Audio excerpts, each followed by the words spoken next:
Durante Fulan outubro nilarang husi Fronteira Tolu consegue Hatama Reseitas ba cofre estado hamutu krihung ruanolo resin Tolu atu sualo dólar americano.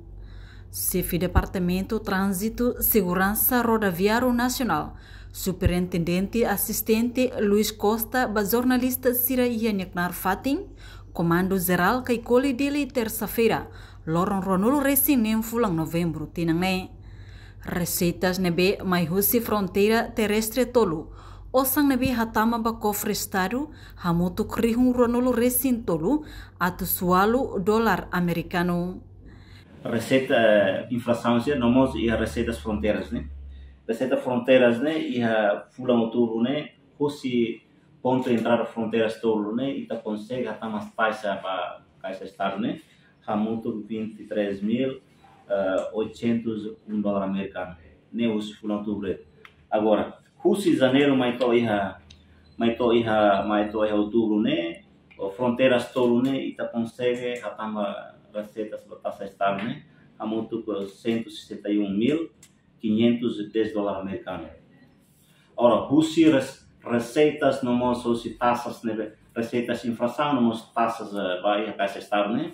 A rua se janeiro mais to iha outubro né e tá consegue Hatama osang hamutu 813.393 dólar americano né husi ita halo acumula husi janeiro mais to iha outubro. Portanto ida nema atu bele atualiza baia itania comunidade itania cidadão todo.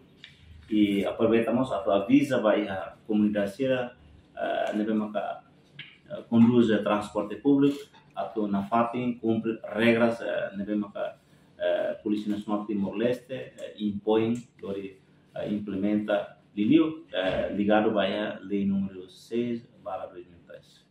Enquanto total receitas husi Fulan janeiro to outubro nebe mai husi área fronteira Tolu nei hamutu krihung atus ida hitunulu racing ida atus 5 Sanulu dólar americano. Reportagem Malanya Conceição Televisão Timor Post. Janela informação ba emogoto atau tem informação atual dia kliu kita haluha hane botão subscribe like halo comentário no fahe tutang ba media sosial hotu.